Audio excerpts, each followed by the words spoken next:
Assalamualaikum warahmatullahi wabarakatuh. Perkenalkan, nama saya Irawati Kuba, Prodi Ekonomi Syariah, dosen pengampu Emily Nursaidi, SC.MA. Pada kesempatan ini saya akan memaparkan secara singkat tentang pengertian ekonomi dan masalah ekonomi. Ekonomi berasal dari dua kata, yaitu oikos artinya rumah tangga dan nomos artinya aturan. Jadi, ekonomi adalah aturan rumah tangga. Menurut Samuelson, ilmu ekonomi adalah ilmu yang mengenai suatu individual atau masyarakat untuk memenuhi kebutuhannya, baik menggunakan SDA terbatas ataupun tanpa uang, untuk memproduksi barang dan jasa dan kemudian mendistribusikannya untuk mereka konsumsi dalam jangka waktu yang lama.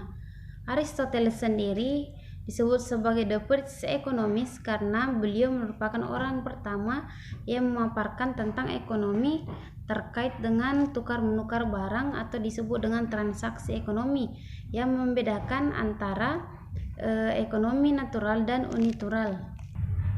Pada abad pertengahan, masyarakat Eropa dikuasai atau dikendalikan oleh gereja.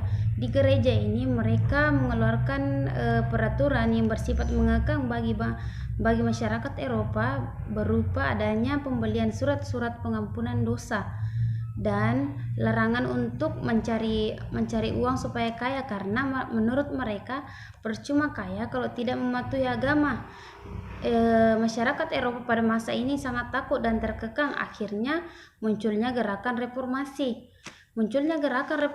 Gereja ini dijelaskan karena adanya sifat pelanggaran oleh pemuka agama yang dilakukan pada gereja tersebut yang dipelopori oleh Martin Luther, di mana Martin Luther ini tidak setuju dengan adanya pembelian surat-surat pengampunan dosa karena menurut dia ada Tuhan yang mengampuni dosa, tidak perlu menggunakan surat-surat pengampunan karena seluruh manusia akan diampuni dosanya oleh Tuhan, bukan melalui surat-surat tersebut. Di masa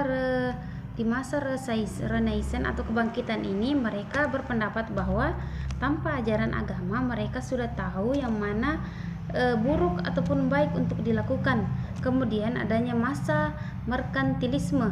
Masa merkantilisme ini merupakan masa yang ketika mereka menganggap sumber kekayaan negara adalah perdagangan luar negeri berupa ekspor atau impor barang. Sedangkan masa Pisiokrat merupakan masa di mana mereka menganggap bahwa sumber kekayaan itu berasal dari tanah seperti lahan, berasal dari alam seperti lahan ataupun tanah. Sedangkan menurut Adam Smith pada tahun 1776 dengan dalam bukunya itu The Wealth of Nation, pelopor paham kapitalisme atau disebut dengan bapak ilmu ekonomi, menurutnya sumber kekayaan seseorang berasal dari lahan, modal, tenaga kerja, dan keterampilan mereka. Dan pada umumnya masyarakat memang memiliki sifat egois untuk memuaskan diri mereka sendiri dengan berbagai hal. Contohnya perusahaan akan memberikan hal-hal yang berbeda untuk mengikat atau menarik pembeli untuk membeli barang dagangannya tersebut. Selanjutnya kita ke mazhab ekonomi. Yang pertama, mazhab Bakir As-Sadar. Masalah ekonomi muncul ini karena keinginan manusia yang tidak terbatas dan ketersediaan sumber daya yang terbatas. Tapi mereka menolak pernyataan ini karena menurut mereka Islam tidak mengenal sumber daya yang terbatas. Pendapat keinginan manusia tidak terbatas juga ditolak karena manusia akan berhenti minum jika dahaganya sudah terpuaskan.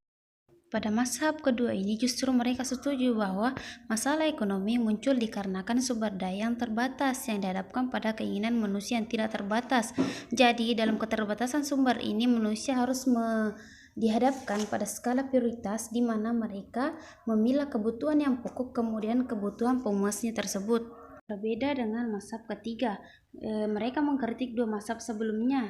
Karena mazhab Bakir dikritik sebagai orang yang menghancurkan teori yang lama dengan menggantinya dengan teori yang baru, sedangkan mazhab mainstream dikritiknya sebagai ciplakan dari ekonomi neoklasik dengan menghilangkan variabel riba dan memasukkan variabel zakat dan niat pada penjelasan tersebut.